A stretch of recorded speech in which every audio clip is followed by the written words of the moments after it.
Hey there, science fans! Today we're diving into the fascinating world of surface area and its measurement using something called the BET method. Surfaces, those seemingly invisible boundaries where materials interact with their surroundings, play a crucial role in many natural phenomena and technological applications. Ever wonder how charcoal filters work? It's all about that surface area. From catalysts speeding up chemical reactions to the development of advanced materials, understanding and quantifying surface area is paramount. That's where our hero of the day, the BET method, comes in. Developed by Steven Brunauer, Paul Emmett, and Edward Teller, hence the name BET, this technique provides a powerful tool to determine the specific surface area of materials. In simple terms, the BET method helps us measure how much space is available on the surface of a material. Intrigued? I thought so. So, let's roll up our sleeves and break down this seemingly complex procedure into bite-sized, easy-to-understand steps. Get ready for an exciting journey into the world of BET analysis. Before we even think about unleashing the power of the BET instrument, we need to give our sample a little spa treatment. This involves two crucial steps: accurate weighing and thorough degassing. Think of it like this. We want our sample to be on its best behavior, free from any unwanted baggage that could mess up our measurements. First things first, we need to know exactly how much of our sample we're working with. That's where the analytical balance comes in, allowing us to determine the sample's weight with incredible precision. Next up, it's time for degassing. You see, most materials naturally hold on to gases and vapors from the air, like tiny, clingy hitchhikers. Degassing is all about giving those hitchhikers the boot. We do this by gently heating the sample under vacuum, encouraging those pesky gases to detach themselves and be whisked away. This ensures that our sample's surface is squeaky clean and ready for its close-up with nitrogen gas during the actual BET measurement. Remember, proper sample preparation is the foundation upon which accurate BET analysis is built. With our pristine degassed sample in hand, it's time to introduce the star of the show, the BET instrument. This ingenious device is designed to measure how much nitrogen gas our sample can absorb, which, as we'll see later, holds the key to unlocking its specific surface area. First, we carefully transfer our degassed sample to a special sample tube that fits snugly within the BET instrument. This tube acts as a tiny stage where the adsorption drama will unfold. Now here's where things get really cool. To ensure that our nitrogen gas behaves predictably, we need to keep the sample at a constant, chilly temperature, usually using a liquid nitrogen bath. Liquid nitrogen, with its super low temperature, helps to create the perfect environment for nitrogen molecules to interact with our sample's surface. Think of it like creating a cozy, inviting atmosphere that encourages nitrogen molecules to come in for a closer look. Before we unleash the nitrogen gas and witness the adsorption magic, we need to make sure our BET instrument is in tip-top shape. This involves a couple of important steps: checking for leaks and performing a baseline measurement. Just like tuning a musical instrument before a concert, calibration ensures that our BET instrument is hitting all the right notes. We start by checking for any leaks in the system. Even the tiniest leak can throw off our measurements, so we need to be extra careful. Once we're confident that everything is airtight, we move on to the baseline measurement. This involves running the BET analysis without our sample present, essentially getting a feel for how the instrument behaves on its own. Think of it like setting a reference point or a zero mark. By measuring how much nitrogen gas the instrument absorbs without any sample, we can later subtract this baseline from our actual measurement, ensuring that any absorption we observe is solely due to our sample's surface. Section 5, Nitrogen Adsorption Measurement, Observing the Dance of Molecules. Now for the main event. With our sample prepped, the instrument calibrated, and the stage set, it's time to introduce the nitrogen gas and witness the fascinating phenomenon of adsorption.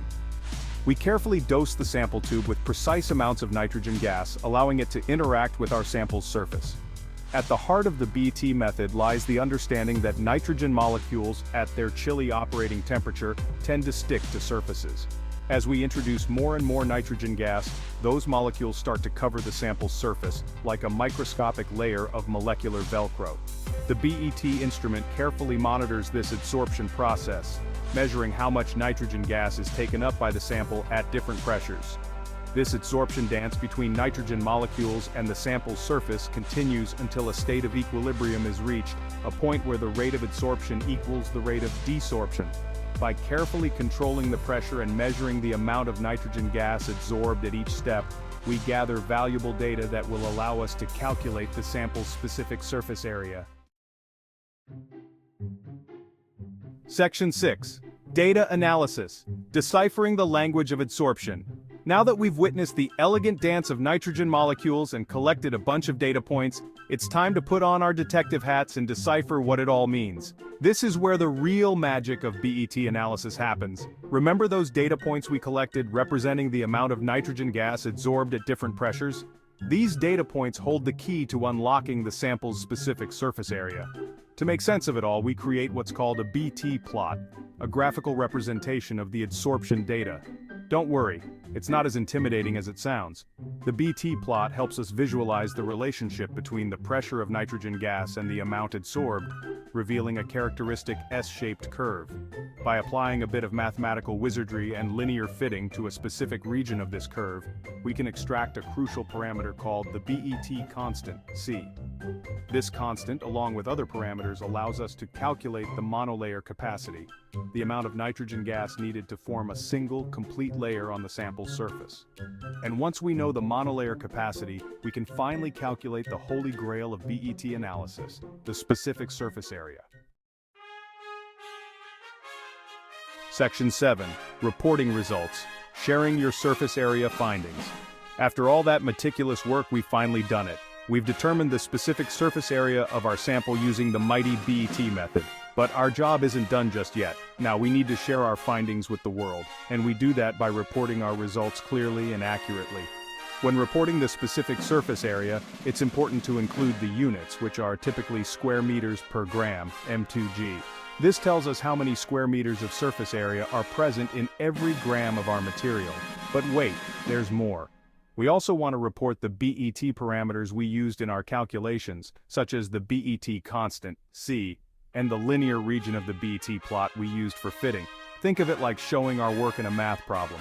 It allows others to understand how we arrived at our results and ensures transparency and reproducibility.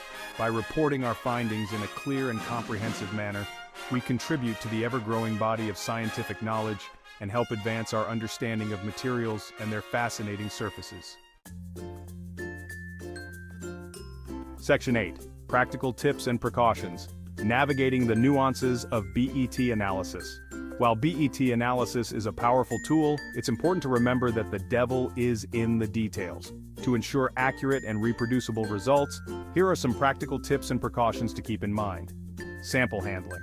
Treat your sample with the utmost care. Even the tiniest speck of dust or contamination can skew your results. Degassing thoroughness. Make sure your sample is thoroughly degassed to remove any lingering gases or vapors. Liquid nitrogen handling. Always handle liquid nitrogen with caution, wearing appropriate safety gear. Data interpretation. Be mindful of the assumptions and limitations of the BET model, especially when dealing with materials that have complex or porous surfaces. By following these tips and precautions, you'll be well on your way to mastering the art of BET analysis and unlocking the secrets hidden within the surfaces of materials. Section 9. Example, calculation. Putting theory into practice. Let's say we have a sample of activated carbon, and we want to determine its specific surface area using the BET method. After performing the experiment and analyzing the data, we obtain the following. Monolayer capacity Vm, 2.5 cubic centimeters per gram, STP. Cross-sectional area of a nitrogen molecule, sigma, 0.162 square nanometers. To calculate the specific surface area, SSA, we can use the following equation. SSA equals Vm times Na times sigma divided by V times m, where Na is Avogadro's number, 6.022 times 10 to the 23rd molecules per mole. V is the molar volume of gas at STP, 22.4 liters per mole.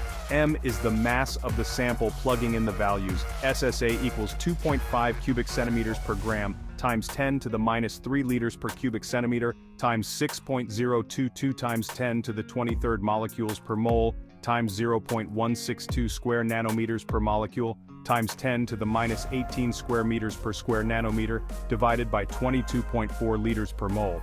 SSA is approximately 107 square meters per gram. Therefore, the specific surface area of our activated carbon sample is approximately 107 square meters per gram. Section 10. Applications of BET analysis, from catalysts to pharmaceuticals. BET analysis, with its ability to quantify surface area, has become an indispensable tool in a wide range of fields, including catalysis. In the realm of catalysts, surface area is king. The more surface area a catalyst has, the more active sites it provides for chemical reactions to occur, enhancing its efficiency. Material science. From developing new materials with tailored properties to understanding the behavior of nanomaterials, BET analysis provides crucial insights into the surface characteristics of materials. Pharmaceuticals. In the pharmaceutical industry, BET analysis helps to characterize the surface area of drug particles, which can significantly influence their dissolution rate, bioavailability, and overall effectiveness. Environmental science BET analysis helps to assess the absorption capacity of materials used in environmental remediation, such as activated carbon for removing pollutants from water and air. These are just a few examples of how BET analysis is employed across diverse disciplines, highlighting its far-reaching impact on scientific research and technological advancements. Section 11. Conclusion. BET analysis, a cornerstone of material characterization. As we've journeyed through the ins and outs of BET analysis, it's clear that this method is far more than just a laboratory procedure. It's a fundamental tool that has revolutionized our understanding of surfaces and their significance in countless applications. From the design of highly efficient catalysts to the development of life-saving pharmaceuticals, BET analysis plays a crucial role in shaping our world. By providing a quantitative measure of specific surface area, this technique allows scientists and engineers to delve into the intricate world of materials at the nanoscale. As we continue to push the boundaries of material science and explore new frontiers in nanotechnology, BET analysis will undoubtedly remain an indispensable tool, helping us unravel the mysteries hidden within the vast expanse of surfaces. So, the next time you encounter a material with remarkable properties, remember that its incredible abilities might just stem from its vast and intricate surface, meticulously characterized using the power of BET analysis. Keep those scientific spirits high and never stop exploring the fascinating world around us.